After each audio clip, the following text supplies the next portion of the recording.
ಮೇಜರಾಗಿ ಇಲ್ಲಿ ಹೆಣ್ಮಕ್ಳು ಅವ್ರು ಆಚೆ ಕಡೆ ದುಡಿಯೋಕ್ಕೆ ಹೋಗ್ತಾರೆ. ನಮ್ಮ ಕಡೆ ಎಲ್ಲ ಕಂಪೇರ್ ಮಾಡಿ ನೋಡಿ, ನಮ್ಮ ಇಂಡಿಯನ್ ಕಲ್ಚರ್ ಆಲ್ಮೋಸ್ಟ್ ನಮ್ಮ ಕಡೆ ಎಲ್ಲ ಇರೋದೇ ಹಿಂಗೆ. ಫಾರಿನ್ಗಳಲ್ಲೂ ಕೂಡ ಆಲ್ಮೋಸ್ಟ್ ಸಮಸಮವಾಗಿದೆ. ಅಂದರೆ ಹೆಣ್ಮಕ್ಳು ದುಡಿತಾರೆ, ಗಂಡ್ಮಕ್ಳು ದುಡಿತಾರೆ, ಅದು ಆಯಿತು. ಈಗ ಇಂಡಿಯಾದಲ್ಲೂ ಕೂಡ ಸಮಾನತೆ ಇದೆ. ಆದರೆ ಹೆಣ್ಮಕ್ಳಿಗಿಂತ ಇಲ್ಲಿ ಮೇಜರಾಗಿ ಗಂಡು ಮಕ್ಕಳೇ ಜಾಸ್ತಿ ಒಂದು ಸ್ವಲ್ಪ ಜವಾಬ್ದಾರಿಗಳನ್ನ ಹೊರ್ತಾರೆ.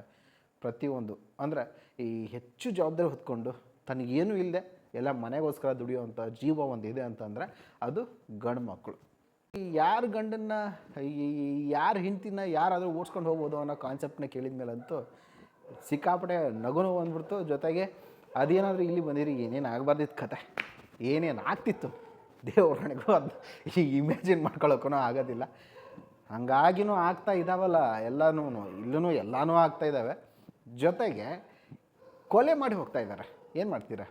ಅಲ್ಲಿ ಪುಣ್ಯಕ್ಕೆ ಅದೇನೋ ಪರ್ಮಿಷನ್ನೇ ಕೊಟ್ಬಿಟ್ಟವ್ರು. ಇಲ್ಲಿ ಹಂಗಲ್ಲ, ಹೆಂಡತಿ ಯಾವುದೋ ಜೊತೆಗೆ ಅಕ್ರಮ ಸಂಬಂಧ ಇಟ್ಕೊಂಡು ಗಂಡನ್ನು ಕೊಲೆ ಮಾಡಿನೇ ಹೋಗ್ಬಿಡ್ತಾಳೆ.